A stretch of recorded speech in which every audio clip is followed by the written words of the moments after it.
హ్యావ్యూర్స్ ఈరోజు cyber fraud అందామా, అదేనప్పుడు సైబర్ స్కామ్ అందామా, ఆన్లైన్ మోసాలు, రైట్, ఆన్లైన్ మోసాలు 2021-24 నుంచి కరోనా తర్వాత అంతా కూడా ఈ రకంగా తయారయ్యారు.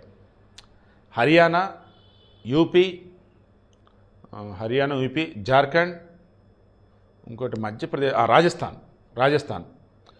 జార్ఖండ్, రాజస్థాన్, యూపీ, హర్యానా, ఎస్, ఈ 4 రాష్ట్రాల్లో 10 జిల్లాలు. ఈ 4 రాష్ట్రాల 10 జిల్లాల్లోనే భారతదేశ వ్యాప్తంగా జరిగే సైబర్ క్రైమ్స్లో 80% క్రైమ్స్ జరుగుతాయి. వాళ్ళు అక్కడి నుంచి ఫోన్ చేస్తారు, డిజిటల్ అరెస్ట్, 3 పట్టుబడ్డాడు, మీరు ఫోన్ లైన్లో ఉండని చెప్పేసి పోలీస్ యూనిఫామ్లో కాల్ చేస్తాడు. మీకు పార్సిల్ వచ్చింది, దానిలో డ్రగ్స్ ఉన్నాయి, మేము ఏమంటారు టాస్క్ ఫోర్స్ కదబ్బా, కస్టమ్స్ డిపార్ట్మెంట్ నుంచి ఫోన్ చేస్తున్నాం. వాళ్ళు మీ ఇంట్లో కరెంట్ బిల్లు కట్టలేదా, కరెంట్ బిల్లు కట్టండి, ముందు త్వరగా లింక్ మీద క్లిక్ చేయండి, ఓటీపీ వచ్చిందా, ఓటీపీ చెప్పండి.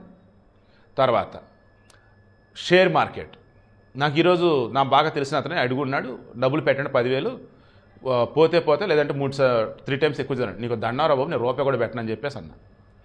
నాకు ₹1 వస్తుంది అన్నప్పుడు నాకు దాని మీద క్లారిటీ ఉంటేనే ఇస్తా.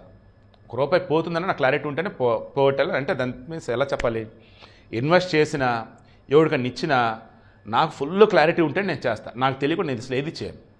అలాంటిది మీరు ఓటీపీలు ఎందుకు చెప్తారు, బ్యాంక్ డీటెయిల్స్ ఎందుకు ఇస్తారు, మీ పర్సనల్ డీటెయిల్స్ ఎందుకు చెప్తాడు.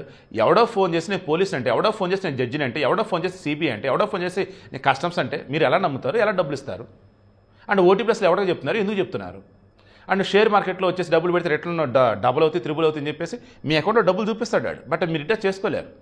నాకు తెలిసిన వాళ్ళు ఇలా కనీసం ఒక 10 మంది లాస్ అయ్యారు లక్షల్లో. 2021-24 మధ్య ఈ 4 సంవత్సరాలు అక్షరాల 33,000 కోట్లు మన భారతదేశ వ్యాప్తంగా ఈ సైబర్ మోసాల వల్ల నష్టపోయింది జనాలు. 80% వచ్చేసి ఇందులో వచ్చేసి ఓన్లీ ఈ హర్యానా, రాజస్థాను, ఉత్తరప్రదేశ్, జార్ఖండ్ ఇక్కడి నుంచే. మళ్ళీ ట్విస్ట్ చెప్పినా మళ్ళీ వాళ్ళంతా వెల్ ఎడ్యుకేటెడ్ కాదు, అయినా సరే భయంకరంగా మోసాలు చేయడం ఎక్స్పర్ట్స్ వాళ్ళు. ట్విస్ట్ ఏంటంటే వాళ్ళు దొరుకుతారా, బెయిల్ మీద విడుదలవుతారా, జంపింగ్ మళ్ళీ ఆ పోలీసులు కూడా చేతులు దులిపేసుకుంటా ఉన్నారు. వాళ్ళకి ఏమైనా వాటలేస్తున్నట్టు అర్థం కావట్లేదు. మొత్తం సైబర్ కోఆర్డినేషన్ టీంలు అని చెప్పేసి సెంట్రల్ గవర్నమెంట్ 7 టీంలు ఫామ్ చేసింది. రాష్ట్రాల మధ్య వాళ్ళు కోఆర్డినేట్ చేస్తూ ఉంటారు ఎక్కడెక్కడ ఏమేంటని. పోయిన సంవత్సరం తెలంగాణలో 1,800 కోట్లు సైబర్ మోసాలకు సంబంధించి వాళ్ళు కోల్పోయింది.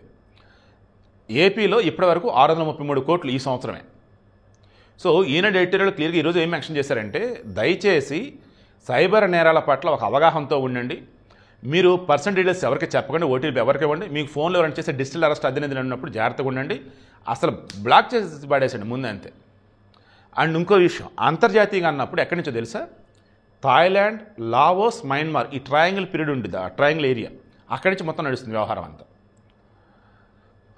మన తెలంగాణలో ఏపీనో పాపం ఇలాగ ఉద్యోగాలని చెప్పేసి వాళ్ళని పట్టుకెళ్ళిపోయి వాళ్ళని సైబర్ నేరాలు రుచిలో దించేశారు.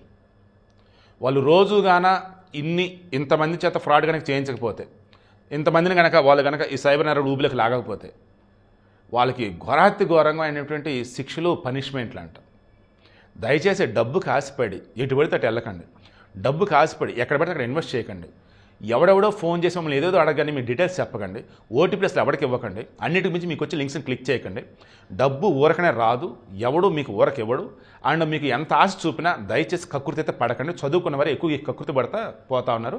ఈరోజు ఈనాడు ఎడిటోరియల్ క్లియర్గా మెన్షన్ చేసింది సైబర్ నేరాల పట్ల అవగాహనతో ఉండండి, అండ్ అన్నిటికి మించి మోసపోకండి. 1930 ఫోన్ చేయండి. ఏ మాత్రం మీరు ఎక్కడైనా చిన్న ట్రాన్సాక్షన్లో ఇబ్బంది పడ్డా, ఎవరు మిమ్మల్ని ఫ్రాడ్ చేద్దామని చూసినా, మీకు అన్వాంటెడ్ లింక్స్ వచ్చినా జాగ్రత్తగా అయితే ఉండండి. లింక్స్ని మాత్రం దయచేసి ఓపెన్ చేయకండి. HTTPS అని ఉందంటే సెక్యూరిటీ అన్నట్టు, లేదా సేఫ్ అన్నట్టు. చివర ఆ ఎస్ లేకుండా ఉన్నాయంటే అసలు ఓపెన్ చేయకండి. కొన్నిసార్లు ఎస్ ఉన్నాయి, HTTPS/S వచ్చి www ఉంటాయి. ఆ ఎస్ ఉండి కూడా కొన్ని ఫ్రాడ్లు జరుగుతుంటాయి. అందుకే లింక్స్ అన్నవి అఫీషియల్ వేలో ఉంటేనే క్లిక్ చేయండి, అదే క్లిక్ చేయకండి. ఒకవేళ క్లిక్ చేసినా అక్కడ డీటెయిల్స్ ఏమీ ఎంటర్ చేయకండి. దయచేసి రూపాయి అన్నది కాపాడుకోండి, రూపాయి అన్నది దాచుకోండి, రూపాయి అన్నది సక్రమంగా సద్వినియోగం చేసుకోండి, పద్ధతిగా ఖర్చు పెట్టండి.